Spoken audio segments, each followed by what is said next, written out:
Too Many Hats podcast with your hosts with the most, Tony and Lavelle, every morning from 8 a.m. to 9 a.m. We also have Queen Watkins with Clock That He. Tune in with us and have a great time. Let's talk about it right here. Too Many Hats podcast.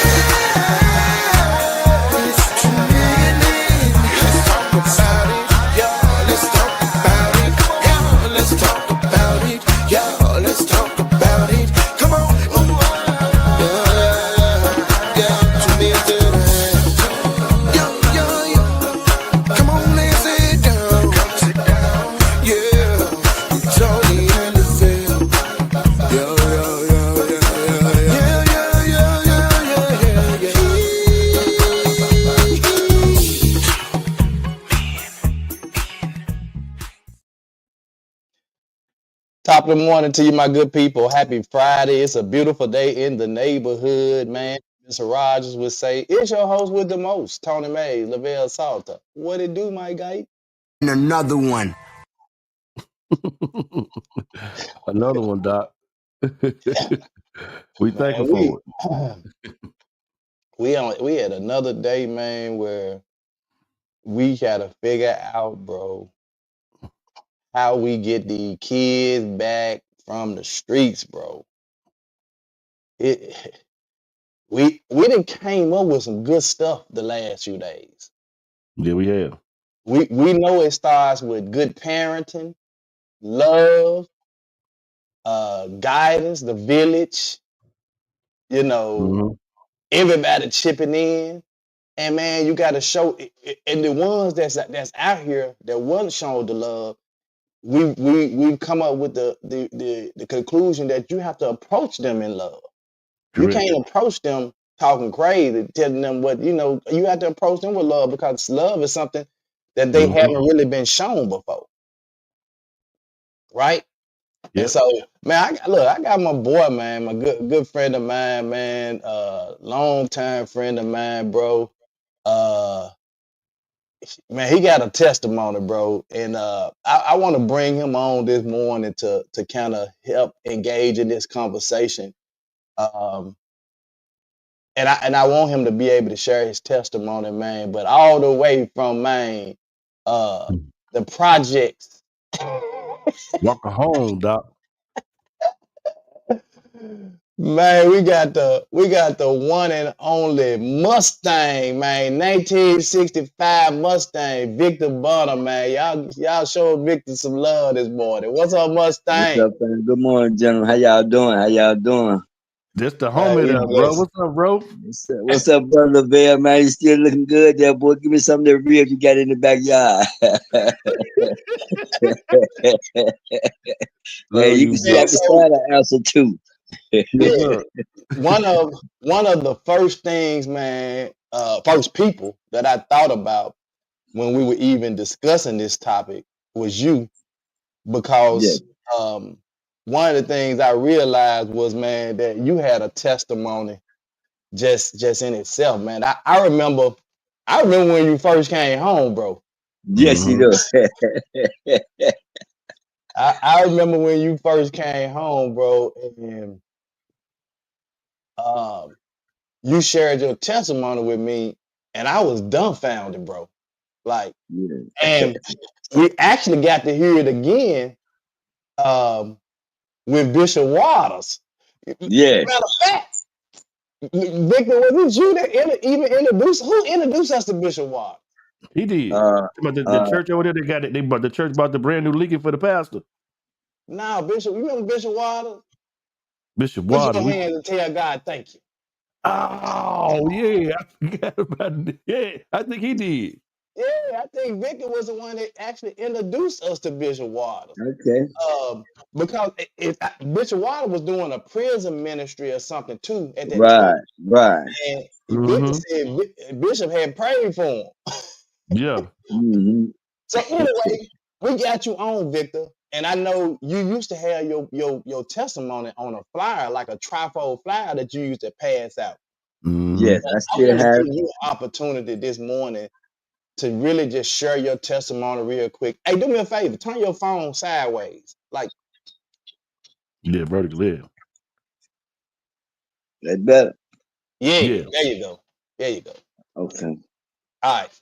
But I want to give you an opportunity to share your testimony this morning. So if you can, I'm going to give you a few minutes to really share, kind of, just take us back to, man, when you was walking through over there in what's the name of them projects? PV, Pussy Valley. TV. They Well, made that's a the whole name of it. movie. They made a whole movie about y'all. But anyway, tell Right, me and about we didn't even get paid. when you was living in PV, bro, and just some of the stuff that you done that led up to your incarceration, and then just kind of how you would deliver from that situation. No doubt, no doubt. Yeah, actually, in 1965 was the year that I was born. John Gaston Hospital. In the process of time went on, I come up with a lot of uncles that was out in the street in North Memphis, 7th Street. They were pimping and playing horn, robbing, stealing, and killing. So I come up in that environment. That's the way that I was shaped in. So that's all that I knew for as a black man to get out here and get your money out in the street. And then my brothers and them, which I had 5 brothers, they didn't make it any better. I had 6 sisters. They didn't make it any better in the process of me growing up either because they only added to the feud Mm, and made me get out there and live the street life. But in the process of living the street life, it also come with the prison life. You can't do one without the other. Anytime you out there in the street, you automatic gonna go to prison if you don't go to the cemetery. Thank God Mm. I was blessed enough but I didn't go to the cemetery that I did go to the penitentiary. During the penitentiary time of my life, total of 7.5 years. I did 7.5 years total. Not straight, but the last run I did was in 93 when I had 14 felonies, 3 aggravated robbery, 3 simple robbery, aggravated burglary, and 1 theft of property over 500. Not including the 7 prior felonies that I had before then, before the ones I caught in 93, from murder, south to murder, burglary, robbery, just living their life like that, Oh, and you was supposed lower to to be it. in jail. Right, I really do. And was lower Right. to it, was committed to it, honor among thieves in the process of it. Uh, with a mindset that the show Beretta said, "Don't do the crime if you can't do the time." I was shaping in that mindset right there. Eventually in '93, eventually in '93, the last run, which I was on the drug from crack cocaine, this, that, and another. So I went in the last time in '93 with the 3 aggravated robbery, the 3 robbery, aggravated burglary, and a theft of property. And them folk come to me, offer me 120 years off the top, cause I now fall up under this new law that they had came out with, which was the trigger lock law, plus strike 3 you're out law.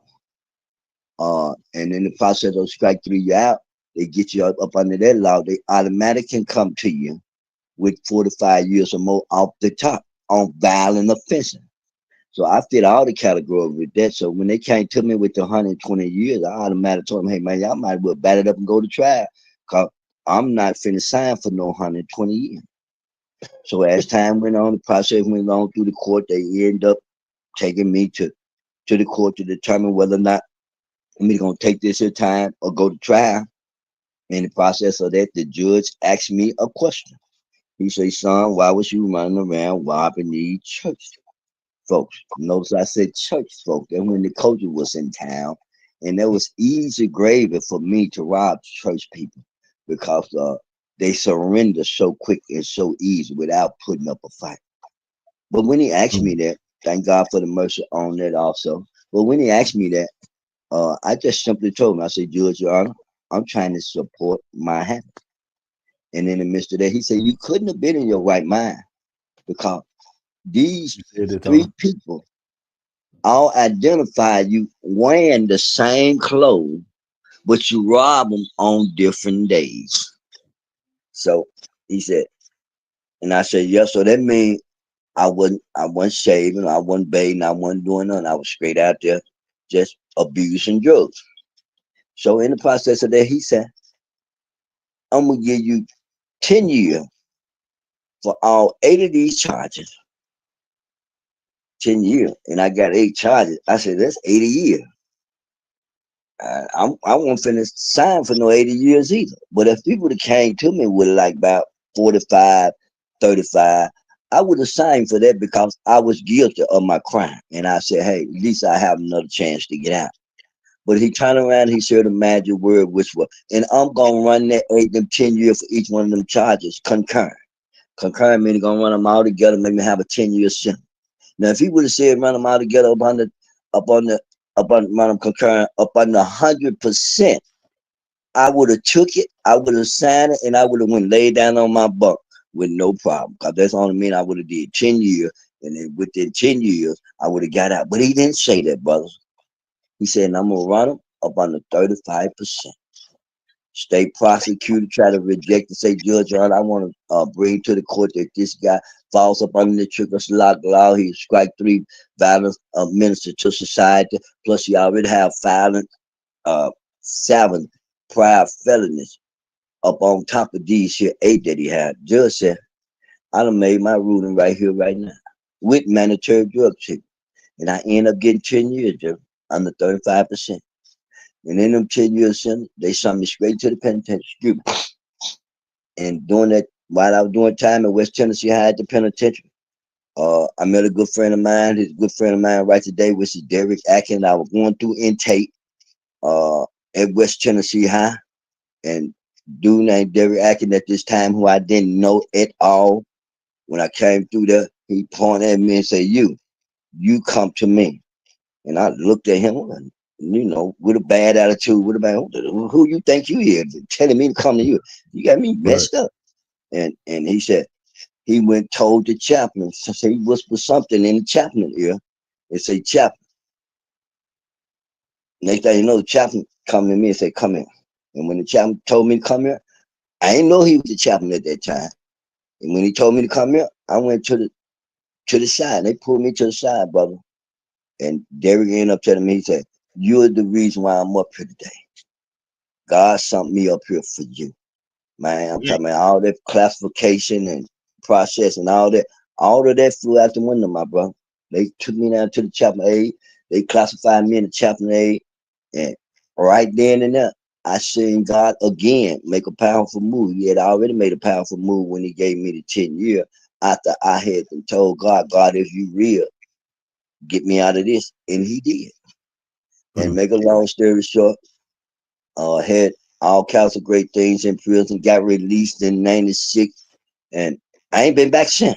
I give praise to God for a Muslim brother who ended up in a debate concerning about religion. He ended up saying one thing when I was participating in that debate. He said, do y'all know why they are privatizing prison? I didn't know. And he said, they privatizing prison because it's a business. And anybody in business is not going to rehabilitate you to keep you from staying away. You are a customer. And he said, if he rehabilitates you to stay away from the penitentiary, he'll be shooting himself in the foot as a business owner. Right then and there, I had an experience with God while my light came on. I said, I ain't finna be your customer no more. And I ain't been back to prison since. But and thank be to God for that. I done been pulled over for driving on suspended license while they suspended my license for child support and stuff like that. But other than that, I gave that system up, man.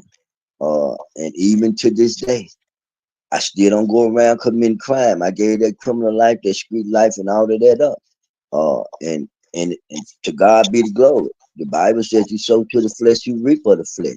But if you sow to the spirit, you reap of the spirit. And that's the knowledge that I end up getting while I was there. And I'm a living witness that it worked today at the age of 60 years old. Yeah. Mustang, Yes. you shared this with me one time. Like, I used to like it was crazy because when Vic came home, he came home. We were doing Amway. We were Yes, big we time. were. Big Yes, we were. Tony was the first businessman that influenced me to put on a suit and how to tie a tie. Wow. Ex, I think at the time, Tony, you was an ex-correctional officer also. And that's what made it so unique. Yeah, I was a correctional officer. I had just left from being a correctional officer. As a matter of fact, at night when he yeah, came home, I had just quit. And so How did y'all meet? Y'all met through Amway? yeah, uh, through yeah. Tina, through To Tina Ball. Tina, Yeah, yeah, Oh wow. Tina, yeah, Tina was dating Vic, and Tina yeah, brought Vic around because she said he just getting out. He need to be around some, and she told me he need to be around some positive people, right? yeah, Right. yeah. And we all linked up together, man. We used to get together. We used to pray, man. We used to do Had Bible some good time. study. We used to get together, have a good time. Anyway, Vic used to share with me a lot of times. Vic used because I ended up getting Vic job ride with me. We was selling Yeah, systems, and man, me and Vic used to be out there. Protection One and all of that. So Mm-hmm. Alarm systems. Vic, a lot of times I used to be ride with Vic, and he would share stories of like when he was out there about that life. Share Yes. stories with me, and he said, Tony, and I'm gonna let you tell it your own way, but he said, Tony, one time, man, he said, I don't know if you had shot this dude, brother, or killed this dude, brother, but you would say you were up at the store and the brother caught you up there at the store. Right, right. And That's what part of the first when I first did time. Um I got my first murder charge right there at Third and Fairway, which is called the DC store, which is right there by the library right there. Mm-hmm. That's at that time there the boat van where we were majors in the drugs in the city. Oh They yeah, had a doc. couple of workers that was working out in the city, making the money for them, and one of them happened to be from Walker Home. And but he was very influenced in the valley among some of the young peers that was being raised in the valley. And he wanted to come and sell some dope in Pussy Valley. I told him, you can sell it, but you're gonna be taxed. He wasn't in agreement with that. One thing leads to another. Why it ended up going into a shootout, and first come, first serve. I end up, shooting him, and he died. And but years later, after I done been on the run for Memphis top 10 month on the hit list for 3.5 years, I got tired of running. That's when I had to got introduced to crack cocaine in Detroit. That's why I got sprung on crack cocaine in Detroit. And in the process of that, I was coming back home, but I was still running on Memphis top 10 month on the hit list. And but in the process of that, coming down Needley, right there at Bountiful Blessing Church at Needley and what's this, Chevy Drive or Rain, Needley and Rains. Yeah. It's a corner grocery store right there. I'm trying to flag a ride from by the police precinct on Rain to P Valley. And the car pulled up and I'm thinking it's a ride. He let down the window and he opened up on me like about 6 times. I was so in shock I couldn't move. I hear the shots. I see the fire coming out the barrel. I hear the bullet phew, going past my ear, and I'm hearing it knock chunks of concrete out the back of the store that I was in front of. By the time he ran out of bullet, he sped off and burned rubber. Then I ran behind the store in the bush, and my partner said, well, what we running for now? He gone. He think we got gone. He running for his life now. And but he actually rolled down on him and opened up on him. And thank God for sparing my life even then. You can go up to that store right now. You're gonna see 6 chunks of concrete knocked out that concrete wall, and every last one of them bullets, God deflected from hitting me. Cause dude, which was he was trying to kill me, which was the brother of the guy. To this day, I haven't seen him to this day. I don't think about it for a while, I was in fear, in panic, or that I got to watch out for myself out here amongst him. Some of my classmates from high school, I heard he was dead. I done heard he was out. Even lately, I heard he was out still doing the same, living the same life. But I haven't ran across him anymore, and I thank God because uh, if you ever run across me right here, right now, I don't walk with pistols. I don't walk with guns anymore because I'm not finna get caught with one. Because if I do, they can automatically lock me back up in prison and give me a life sentence. But not that I'm not only that, I don't live the street life no more. If you ain't living the street life, you really don't have to have no gun. Especially when you're living right and you monitoring and managing the people that you be around.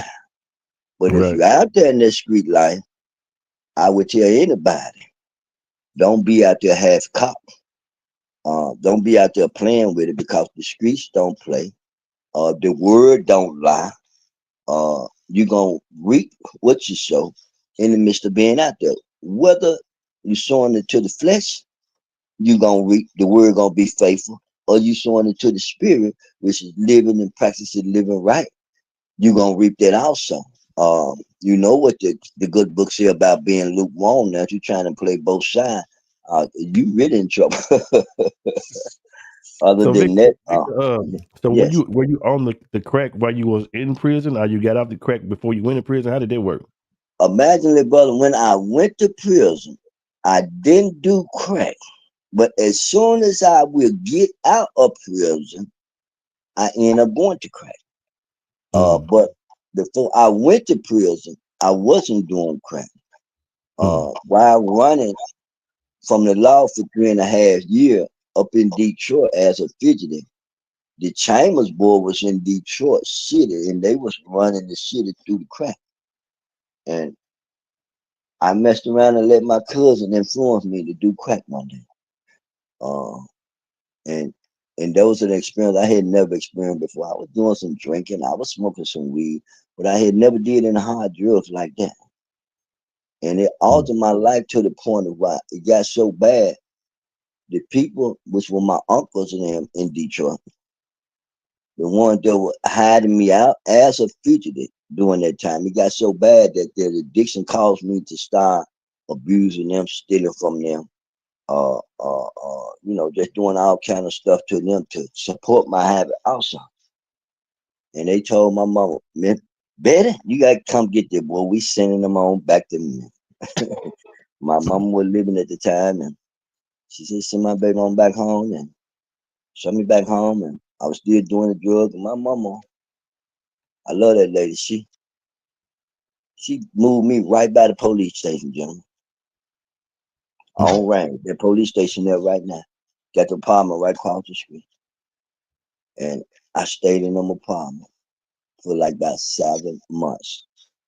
And the police didn't know who I was. And I'm talking about right in their face. Wow.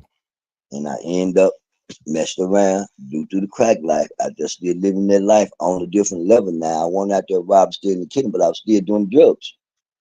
And I met a young lady over there in the apartment with her husband. They were doing drugs too, and he was a truck driver. And one thing led to another. He came out one day, we were getting high, and that nigga threw a shotgun in my chest. And he threw a shotgun in my chest. I ran up out of there and threw my life, but I ran right on upstairs to my brother's house. I was living with at the time. And got my gun. I said, soon as he throw that shotgun in the back of that truck on his tail, I'm going. And it transpired to the day to the point of why this brother, last time I heard, he was paralyzed. Now, in the process of that, I'm already wanted for murder and assault. Memphis top 10 more wanted hit lead, but I was caught this here charge too. So I left. I ran. I ran all the way to South Memphis, full home, Clayton home. Dude saw me, they knew my brother. He picked me up and took me the rest of the way. And I just got tired, man. I was scared. I was in a place I had never been in life as a young man, and right there at 3rd and Calhoun, used to be a telephone booth there with a restaurant called Ernestine Restaurant, something like that. Ernestine and Hazel's. Yes, across They from still, they Hayes still open to this Body day. Shop. I go Huh? every other night. Huh? I said I go to Ernestine and Hazel every other night sometime now. They got the soul burger. Yeah. Well, they right there. And there was a telephone booth on the corner right there of they place of business. I got on that telephone. I got on that telephone booth, man, and I called it along myself. I turned myself in. I surrendered. And when they came and picked me up from that corner, man, they came so heavy, so strong. I was already scared. They even scared of me more. And I said, man, I'm on the phone talking to the police. When I called them, I ended up telling the lady, I'm not getting off this phone. Because they hear me at Mark, that's I'm in danger. I said, I'm not getting off this phone. And she said, you don't So have you, to, sir. flesh I'm going and to talk to blood did not reveal that to you. That man, Right. golly, Hey, bro. and I told the police I'm gonna talk to you. She said, okay, why you talking to him?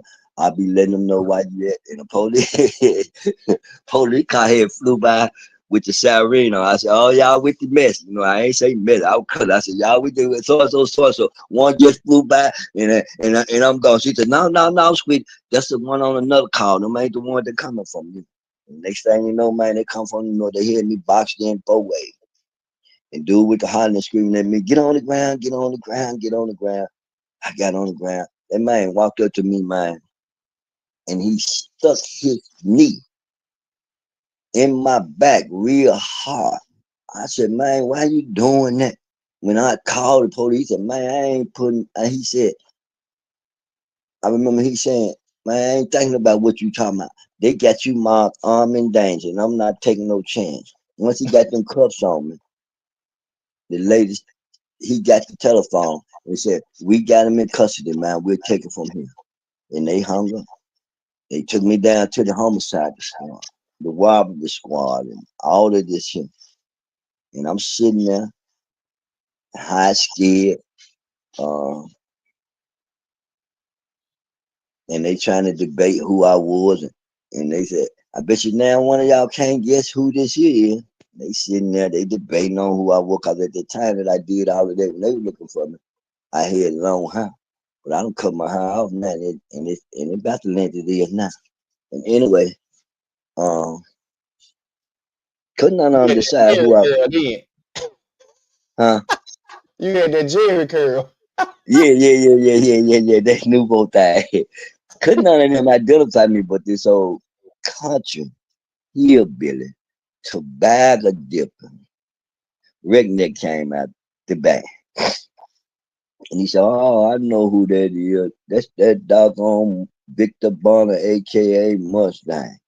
I never forget him. Many years I done ran up to Detroit looking for him. And he said, you better be glad I didn't run across you. I was gonna blow your ass off. And I said, that's Wow. the very reason I turned myself in, cause so and so like you. But one of the police said, man, why you turn yourself in? You ain't had nothing but about this police telling me that. You ain't had nothing but about another 3-4 more years. You could have been on something about some secretary, once you run so long, why they can't look for you no more, you'll be able to be free. But I said, no, I want my peace, because I didn't have no peace back then. And plus, I haven't caught the other the case that I ain't gonna get charged for over there. Anyway, after that, I got 5 years for the murder. And the South made a random together, because they dropped one down to, they dropped the murder charge down to voluntary manslaughter, because it was drug related thing. The aggravated assault that I had on my brother for jumping on my sister, they end up dropping that down to aggravated battery. Anyway, to make a long story short, I got 5 years out of both of them charges. I did 18 months down at 201 Poplar. I got out in 90. And in the midst of getting out in 90, had been locked up for them 18 months as a kitchen trustee at 201 Poplar. When I got out in 90, I was out for like about a week. Went right back to the drugs. So, but I did stay out from that 90 to like about 90 to 93, yeah. And 93 came around right before the ice storm hit in 93 in here in Memphis. Mhm. I ended up going to jail about 2-3 days before the ice storm. Mm. And they hit me with the auto theft, they hit me with the robbery, they hit me with the aggravated robbery, they hit me with the aggravated burglary. And they hit me under surveillance, which I didn't care. And I had said I was never going back to jail anyway because I knew I won't never get out. I was gonna have my jury right here in the street. Whether I make them kill me or I kill them trying to get away. But you want them to take me to jail and in the high speed chase, man. One of the cars that I hear robbed the folks from at the Church of God of Christ thing, driving their car. Man, God took over. I'm coming down Danny Thomas, speeding, high speed chase, getting away from the police. I turned right down on it, man. The car just lost control on a dry, hot, muggy. It was a good day. And the car slid. The car slid to the curb with a perfect park. So I'm thinking I wrecked the car, but I didn't wreck the car. It's just I can see what happened there. God was taking over. So next thing you know, when you crash the car running from the police, you bail out. I bail out and I get to run. I count 3 steps, 1, 2, 3, and I'm laying on the ground, Jimmy. With my hand behind my back. The detective driving the little K car, which I had smoke, finally hit the corner. Got out the car, walked up on me, put the handcuffs on me, took me to the car, and took me downtown. God had already placed me under arrest. The guy didn't have to do nothing but just lift me up and put me in the car. He chasing those who he loved, bro. Yeah. And God started showing me that he was with me and on my side then, that he was changing my life then. That's before I even got there. The miracle of the time of being delivered with the 10-year sentence. He was showing me then. Cause he placed me under arrest. I literally right here, right now can rehearse that and see that and understand that a lot better now than I did back then because I want spiritualized at all then, but I can see now. Wow, God, I see why you making your move. I see why you laid me down. I see when we're going to court how you turned to judge how. I see why you had some of the people who I robbed to write a testimony. I don't know how he looked, but when I can describe his clothes, but I know one thing, when I got my car back, it was cleaner than what I had. He had to clean my car, which I did. Wow. I had to start cleaning the car up and was saying, this my car. I want finna vandalize that car and strip it down. Now, this was actually my car. I took claim of the car. I can look back on that now, how God was protecting dude property, even though I had violated him. I couldn't Right. see that back then. Right. And dude said he got his car back. It was more cleaner than it would than when he had. So So, Vic, that, let me ask you this, Vic. yes. Man, first of all, let me commend you, bro. That's a powerful testimony. It is, Uh, bro. Yes. and the fact that you recognize that Yes. it wasn't on your own that you were delivered, that God delivered you out of that situation. Second Yes. thing is, our whole conversation all week long has been about how do we get them back? How do we get our youth back from the streets? You said something crucial, and even Monica even brought this around. And we understand this. She said, hi, my brother Vic, you said something crucial. It matters who you hang around. That is the key for our children as well. That is one of the keys. Mm-hmm. That you have to watch who you around. Cause like you said, Yeah. like only life you. was your uncles them and brothers them and everybody influencing you because that's Yeah. all they was the streets. Right. So you took the life that only you knew about. Right. Mhm. You That did. they approve of. Right. Let me say this. I met your mom. Yes. I used to go down there and talk to your mom with you down in PB. Yes. And when I tell you your mom like loved you, she loved you. And you know Yeah. that. Boy, like you couldn't do no wrong in her eyes. None at all. That mom was praying for you too, bro. Yeah.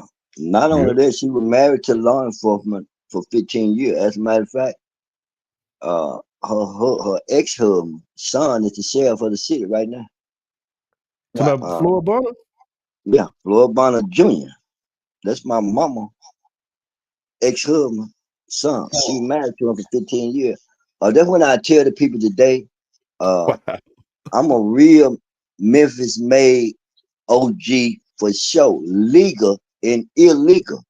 Tony, when you called me about this call, about a day or two before, I woke up one morning and I was crying. And the reason why I was crying because down on 6th Street, we got a war going on, and it's my family members against each other.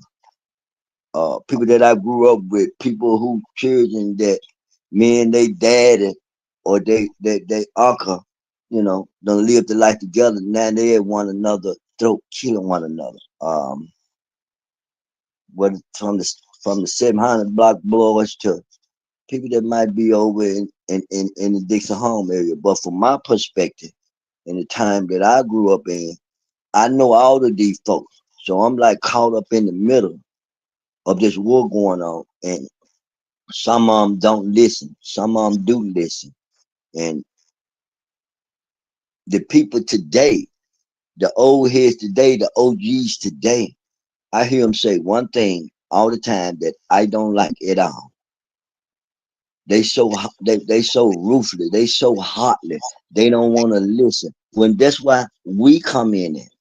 If we be man and woman enough to have enough guts to get out there and reach them, because we know what they doing and how they doing. Now, one thing I will say about these young folks, they are heartless. And they sent that they ain't got no kind of moral for why it's understanding. They straight hardcore street with the weapons to do it with. But they ain't got nothing to do with a guy like me, able to reach these folks. Ain't scared to talk to them. Most of them are family members anyway. Uh, it ain't what you know, it's who you know in the city. Whatever set they represent. Sure enough, we know somebody that's running that set today that listen to us that can detour the brother. That why we can cause them. No, don't do. I'm talking about what I have experienced, not what I've heard. There's some murders here in the city of Memphis that's supposed to have been and took place, but due to the fact of it came across my ears, and I knew the folk that was alive today to call the shot, it didn't take place because I said, "Have mercy on." Now the person Wow. who's supposed to have been doing the takeout, he might not been pleased, but he can't override his lieutenant or his rank above him to say, leave it alone. So he had to stand down. Even Pastor Derek, Tony, he had 5 men at his door one time in broad daylight during the COVID time with the mask on. All of them had gone. And they was at his son Christian. And Mm. sorry I called his name like that. But anyway, uh, uh, uh, uh, by me knowing people in the set that they were with, I knew the folks who was over the gang in that area that they was in. I was able to give them a call and told them, hey man, these folks at my brother, my best friend Doe talking about woogle, woogle, woogle, woogle, woogle. And he squashed out of that. Cause me and Derek done called ourselves trying to set up shop, and we had them went back with a little criminal mindset to protect his family. But in the Man, process of that, I found out what city he in. And once he called, once he got his son to the house, his son Bailey gave a little information, and that's all I needed to know. And he called that set out. Once he called that set out, I knew who was over that set in that area, and I called him and I told him. And come to find out, the brother was in violation because they hadn't got approval to even do what they did at my partner Derrick House. And that squashed that to the point of so if I know if it can happen there, because they came there to kill. But technology is so advanced. He hit the Ring doorbell. It was recording everything and had a live going feed to the police department. And the police pulled up. He showing me this on the video. The police pulled up. When the police pulled up, the 5 guys run off, jump in the car and run out. So my friend came out the house then. Started chasing them and pointing at the police. There they go, there they go. Police didn't move, man. So Derrick, my friend jumped in the car thinking they're gonna chase him while he chased them. Them police shot right there till he got back. And then told him, come give us a report. And you know, Derrick ended up saying some bad words to him. And well, overall, he ended up telling them what was going on, this, that, and another anyway. But once we found out who they were, they got squashed, right? Wasn't no murder taking place. Yeah. Derrick didn't have to worry about his family no more. Let me say that. Let me read this. Derrick says, "More. How do we get them back is an unknown answer. The only way I see will to grab the one that's in the streets. That's the only pure they will listen to. Not knowing us, they won't listen. We need that one that run them for a major assistance. Like you just, bro, you like nailed it on the head. For major assistance, we've been praying for years. It still can be answered." Yes. We can. Go ahead, Tom. Well, I had one other question for you. Rodney says, how old were you when you got tired of running and turned yourself in? I'm coming out of high school when I caught the charge. In the process of catching the charge, I ran for 3.5 years, 18, 19. I was 21. I was 21, 22 years old. Yeah. Wow. Yeah. Yeah. Now you can go ahead and answer respond to what David was saying. Yeah. He right. We can't look at the masses of people. We have to get that one.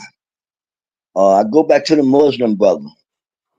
They told me about the prison being a business. That brother, I don't know who he is today, but that brother, in the eyes of God, saved a lot of people's life, saved my life, and helped so many people to the point of the life that I live now. A lot of people have given up the street life because of my testimony. But what that brother shared with me about the private institution, it's a business, that changed my life to where I gave up the criminal life. And in the midst of me giving up the criminal life, that automatically ceased a whole lot of other activities from going on. But he got one, and that one was me. Right. And I gave it up. And that's the way we have to look at it. Irregardless to how hard, senseless, heartless, cruel, ugly, how bad it looks, smell, none, irregardless to how they are. They don't want to listen. If God got that in your heart for you to do that, that one person out there that God wants you to get will be got. He will listen to you. I want to play this video right quick. And this is the video I actually failed to download it, but I want to play this right quick. And then we're gonna have another little quick conversation about this as well. Those are in the prisons. Let me tell you why. Because they know they're gonna make Facebooks and they're gonna make Instagrams, right? But here's what they're doing. They're making and allowing them to use cell phones in the prisons so it don't make the youth feel like it's a bad place. Because when they make the videos, they not telling you don't come here. They not telling you stay away from here.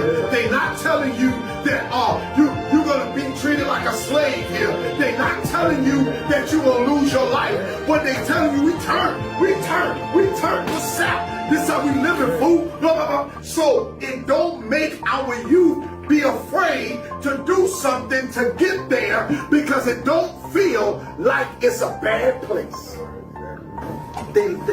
They let the phones get in. They knew the phones was getting in there. Because they knew one thing. They gonna advertise to get people in here for us. They broadcast. They advertising. We don't have to worry about them coming. They own talent making commercials for them to come. They rapping. They making their songs. You know what I'm talking about? Oh, they can still wear J's. Whoop-de-doo. So that's all I wanted to play. Yeah, I listened to that yesterday, Tony. Yeah, you just talked about how the technology is very like. Mm-hmm. I never thought about it like this. I really listened to that video. Mm-hmm. I've seen a lot of prison videos where they in there with their cell phones. They got Instagram live. They live. They going live. And I never. That's what it is. It's straight advertising. So let's allow them to have the cell phones in there. We'll act like it's a rule, but we're gonna allow them to have it because they advertise. They're gonna bring us more folk in this joint. Man, it's major corporations, big names who have money vested in prisons that makes right. big, it's a big business. Money. Prisons are on the trade market that you be looking at, Tony. Yes. Under different names. Yeah, Aramark is one of them. Yeah. The company here, Aramark is one of them that support prison system as a business. And they make big money off the when you put the money on the books, you know, because man, they eat good in prison now. They eating steak and burgers and it's high as hell. Yeah, you can't even leave in the money without being charged money to leave your family members and loved one money through the machine. It done changed so much. I ain't counting. I'm very glad that I'm not in the system anymore. Due to the fact of the way it is now. Now I went there one day to leave I also have a son that's incarcerated as of right now. But he finna come home. That's the way the generational cycle is. And thank God he finna come home. But anyway, I went to leave him some money one day and I had to go through so much chaos just to leave him some. And then to come to find out that they charging me to leave my boy some money. You gonna charge me to leave some money? I said, son, I will not be coming down there again because you can't even mail no money in no more. They used to allow you to mail your money in and they'll write it down and put it on the book. When if you do that now, they call that contraband. Wow. If I wish to try to send my son some money right now through mail and they already told the system and it's out here, if I try to send him some money, cash money through mail in a birthday card or something like that, they gonna say I'm sending in contraband and I can get it locked up and they can get him additional charge with him. Right. That's so they can make the money the way that they want to make it today. Right. Monica says, get some real friends. That's for adults and children. It matters who you affiliate with, hang around, etc. For example, Tony didn't judge Vic, but attempted to. They don't talk every day, but there has never been a time that Tony hasn't been there to guide and listen to Vic. First, if Vic needed and offer advice, Vic, that's real. Vic, continue prayers for you as you continue to fight battles. God is awesome. Yeah, and she speak truth. You you never have looked down upon me. You never have condemned me. You never blocked me from coming to any of your events, your function, especially like when it comes to mom. You kept me around your family, and all of that pays even to today. It ain't nothing but love and respect among you. And when I got the call, and I know, like I said, God make moves and steps to why he'll be setting it up. Only thing we got to do is be able to recognize it. When Tony called me, I was just crying about 2 days ago. Called my folk down there in North Memphis 7th Street, killing one another. These are my kinfolk, man. These are my family members and loved ones. At war with one another, and they young. And here Tony come calling telling me about you wanted me to be a host on the show, so I immediately had to say yes.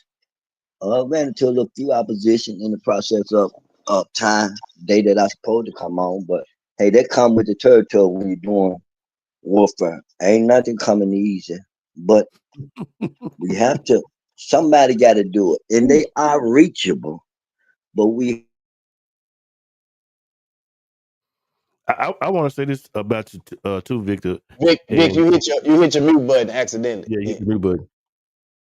Unmute yourself. Right there. There you go. There you go. Okay. I want to say this about you, Victor, man. And when Tony introduced me to you, I had no idea that you were connected to people in my neighborhood, my family, Kenny, and my brother-in-law Luther. You know, everybody knew everybody, and it was just the way you carried yourself, bro. Like, irregardless of your lifestyle and what you had been through, it was like it made you who you were. You know what I'm saying? And you weren't ashamed to wear it.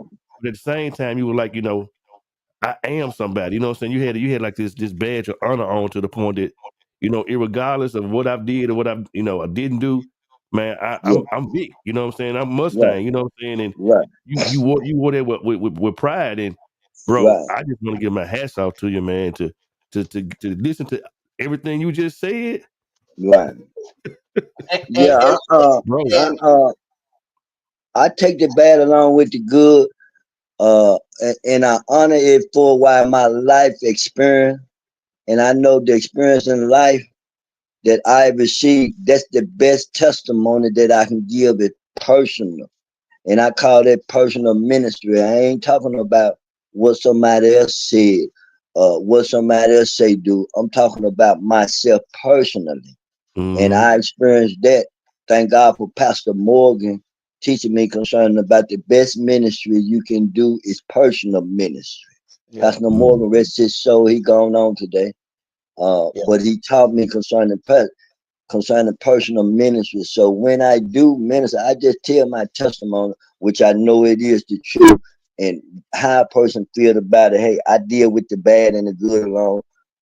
I got a person now that's still holding stuff against me over some stuff I done did way back when I was high school, man. And they won't let it go. And I done try to make amends and everything. And so I just cast it up on God and have told God to have mercy on, forgive them and forgive me. But I can't let that hold me in bondage. Some gonna be with you, some not. I'm talking about family member. I got a family. I got one of my sisters right now. She won't even let me come in her house, man. Only reason she let me come in her house one time. Especially when she find out the COVID and all of that had hit. And she had caught the COVID. And when she caught the COVID, she had to get a COVID clean. And when she caught the COVID and needed to clean, guess who she called? Dr. Squeaky. She called me. She let me in. She let me in then. Well, she actually had barred me out of her house, man, because of the COVID, because I wouldn't go get the shot. I wasn't doing none of that. You can't come up in here if you ain't got the shot, this, that, and another, and come to find out she ended up catching the COVID. And I didn't catch the COVID, still ain't caught the COVID. I ain't gonna never catch the COVID. Thank God for Pastor Morgan again, having me train and speak that word over my life. And I never caught it, but I had to go in there and do her COVID clean to clean her house. Right to this day, we good now. But at one point, she wouldn't let me come in because of my past history record. High. I hadn't, mind you, I had never did nothing to her. I never disrespected my sister. I never even. I'm 60 years old. I ain't never cursed my sister out, man. I didn't believe that. Matter of fact, one of the charges that I got was due to the fact of domestic violence. Negro jumping, my brother out jumping on my sister. I didn't tolerate that. Mama told me, don't never let nobody jump on your sister. And I did. And I used to see this stuff growing up with him and my sister. But I got grown, started carrying him to prison. I told him, man, look, you ever hit my sister again, I'm gonna take you there. He said, oh, young guy. He said, oh, young, the N word, I raised you, which he did. But I was serious about what I said when I said it. And he Right. jumped on me again one day. And that's how I caught my shot to murder shot. Ended up shooting him 5 times. Hmm. And but I ain't with domestic violence. I don't care if I knew you or not. A man can't jump on a woman on my watch. Not that I'm Captain Saber or nothing like that. Hold up, man. Don't do that, man, because I got 6 sisters and a mama. Yeah. And I got a daughter. Let me Mhm. lead, let me do whatever, but I don't want to be around. Yeah. Some of them listen, some of them don't. Yeah. And you But know, Vic, let me say this, man. I know our connection, and I thank God for Tina for introducing us and yes, bringing you around. But even like it was an instant connection. Like it was yes, it was. instantly, and I don't know why. I'm gonna say it was God's divine plan because generally you're not the type of dude that or kind of friend that I would, you know what I'm saying? I'm just being honest with you. You know, right. and We done talked for that about it to be an before. It's a instant spiritual connection, connection. and it was judgment free.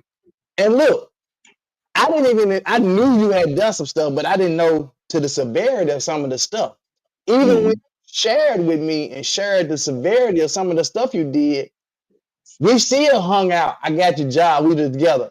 And look, I never thought about once that all this stuff he done to people, it's folk out here looking for him. And I'm out here Right. fly around, That's right? crazy. Right. That never even crossed my mind. That just goes to show you, man, God. He'll protect you when it's his move. He gonna fulfill his purpose. Once reading, I knew what it was, Turner, because I had an experience it through Derek with the spiritual connection. When I met you, it was the same way. Uh, and it it it is what it is to this day. Even with Derek, we don't talk every day. We ain't running together every day, but he got a man prayer call every Monday now. While the men get together and we pray. This going on right now on the prayer link that they got on the thing, and this is nothing but a bunch of ex-convicts. Terry Walker, Andrew Ryder, all these brothers. They we meeting every morning in prayer and just praying for the city, praying for the leaders of the city, praying for our family members, praying for our loved one. And I ain't seen Derek in almost a year now, cause he got a trucking company now while he running in and out of town doing the logistics stuff. But Man, let me. Monica said, if you ever need something clean, Vic is the man. I swear, squeaky clean. I ain't lie, he was, bro. Like I'm telling cars, your house, your car, your yeah, business. That man that clean the crap out of your stuff, bro. and love doing it. I want to read this right quick because I think this is essential to men and young men, and really young men, young boys too. I Yeah. found this online, and when I saw it, it really hit home. And it said here are 5 essential lessons that every man should consider leaning into. It said 1, let your boundaries be louder than your urges. Okay. Every man is tempted, but the disciplined man controls his temptations. Boundaries are protection, not punishment. Okay. Number 2, access doesn't mean alignment. Just because someone is close doesn't mean they're safe. Not everyone who is smiling is sincere. Wow. Mm-hmm. Number 3, guard your heart like your future depends on it because it absolutely does.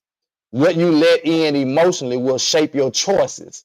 Choose peace over chaos. What did you do, Vic? You chose peace, Right.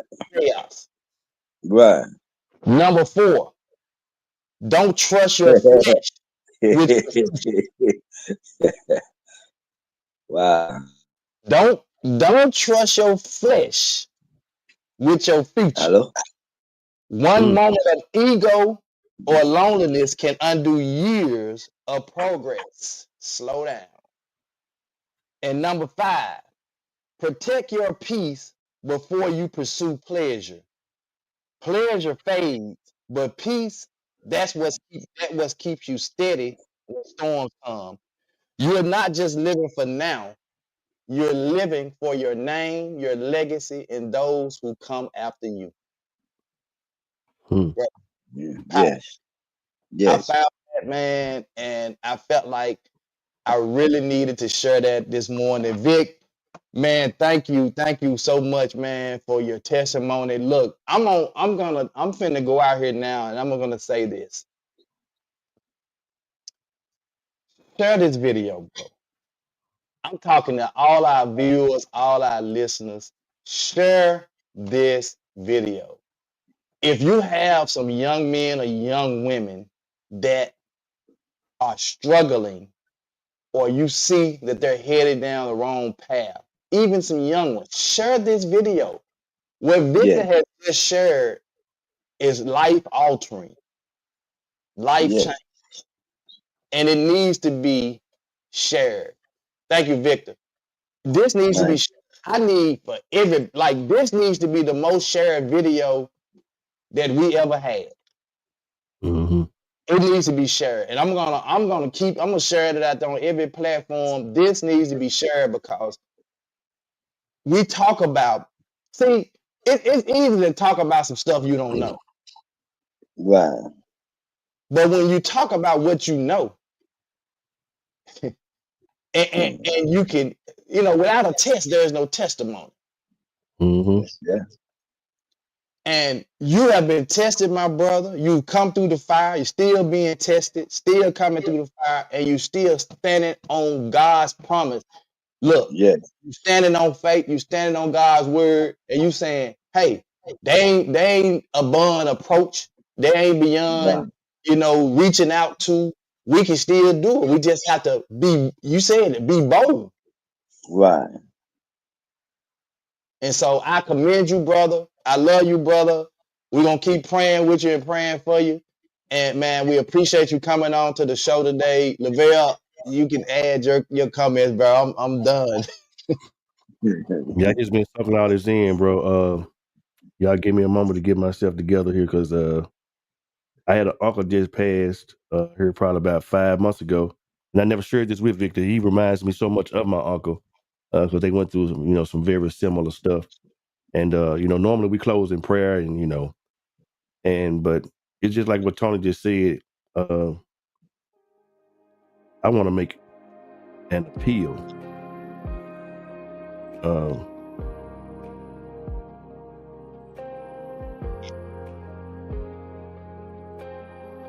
I want to make an appeal.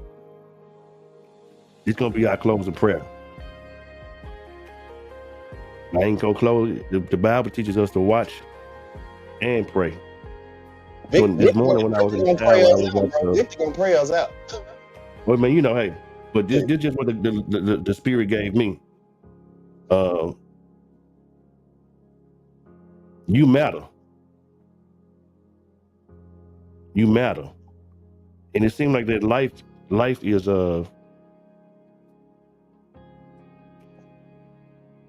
life is not precious anymore. We take life for granted. And we go through life and we just think that people owe us something, or people supposed to give us something.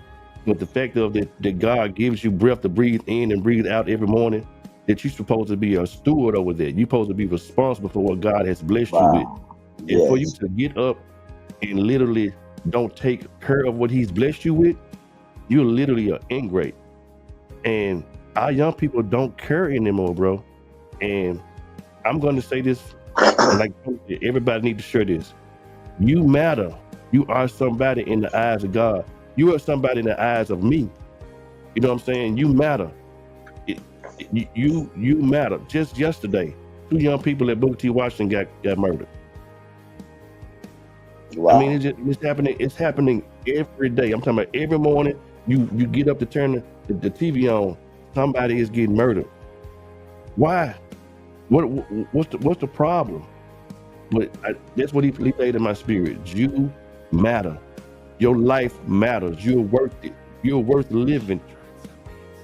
I mean, you're worth. I mean, it's as small as and minute as this sounds.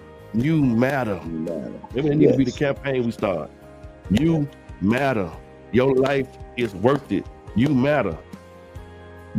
Having guns and all this stuff and doing all this murder music and all this stuff doesn't matter because it don't have any life in it. Wow. You matter. You are a living, breathing individual that God has invested into you to be in this earth. And you don't have the power to take somebody else's life that's precious like that. Yeah. You matter, man. Yeah.